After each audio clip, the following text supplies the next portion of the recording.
Cnova est une entreprise à mission dont la vocation est de contribuer activement et avec enthousiasme à la transition écologique des bâtiments, donc à la rénovation globale et performante des immeubles de logement collectif, en particulier en copropriété. Et pour mettre en œuvre cette vocation, Cnova a pris 3 engagements directement dans ses statuts en tant qu'entreprise à mission. Le premier engagement, il s'adresse auprès du plus grand nombre et ça consiste à former et informer le plus grand nombre avec l'intention de donner envie de contribuer à la rénovation globale et performante des bâtiments collectifs. À ce titre-là, on a écrit un ouvrage des éditions Erol par exemple, RE 2020 et rénovation énergétique, on donne des formations, on coopère avec d'autres professionnels ou des acteurs de la rénovation, dont les agences France Rénov ou l'agence locale de la transition énergétique par exemple, à ce défi-là. Le deuxième engagement statutaire qu'on a pris s'adresse aux maîtres d'ouvrage, donc aux propriétaires des bâtiments.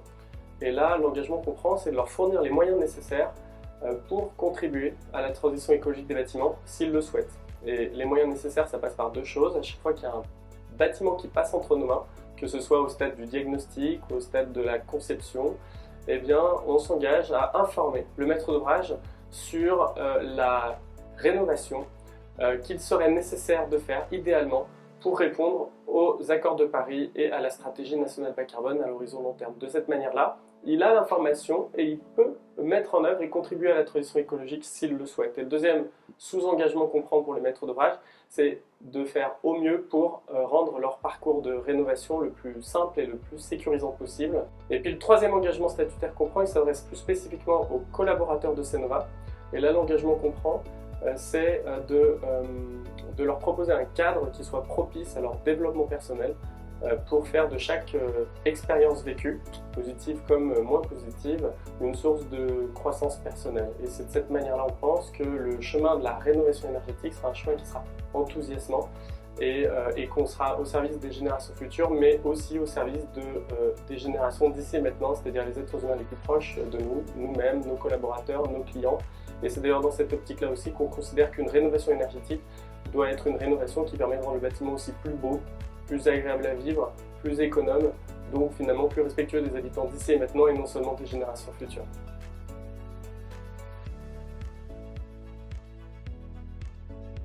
Pour répondre à notre mission de contribuer activement et avec enthousiasme à la transition écologique du bâtiment, ça ne se fera pas seul.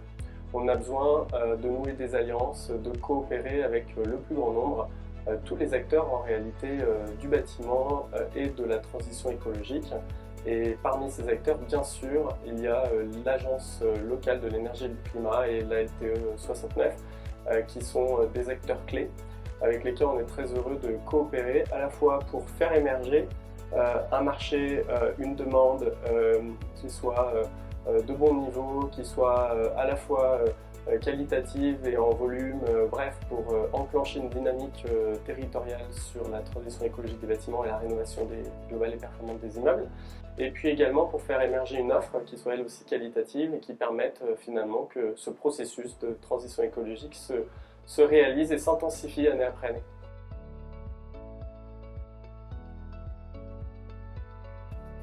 Donc concrètement, la collaboration avec l'Agence locale de l'énergie et du climat, elle a plusieurs dimensions, dont certaines probablement vont m'échapper ici maintenant, mais une première dimension qui me vient à l'esprit, c'est de travailler ensemble sur des cahiers des charges pour structurer l'offre en matière de prestations intellectuelles, pour l'audit, pour la mission de maîtrise d'œuvre, la mission d'assistance à maîtrise d'ouvrage, pour rendre les choses claires, simples, sécurisantes à la fois pour les copropriétaires, les syndics et puis comparables. Donc ça c'est un premier exemple. Un deuxième exemple, c'est bien entendu copropriété par copropriété, eh bien, on a un travail de coopération très proche entre le référent au sein de l'ALEC de la copropriété, le conseiller de la copropriété et puis nous-mêmes qui prenons le relais en tant qu'acteurs privés.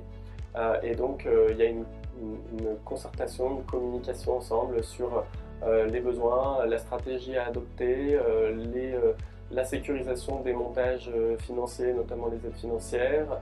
Et puis cette coopération, elle est à géométrie variable selon les copropriétés, les situations, les dispositifs. Voilà. Donc ça, c'est 2 exemples de coopération directement avec l'Agence locale de l'énergie et du climat. Et puis après, il y a les coopérations avec tous les acteurs, la filière des professionnels, bien sûr, avec qui ont des groupes de travail, On réfléchit ensemble à trouver des solutions aux difficultés qu'on rencontre, à développer la demande, à faciliter aussi le recrutement et tout ce qui s'ensuit.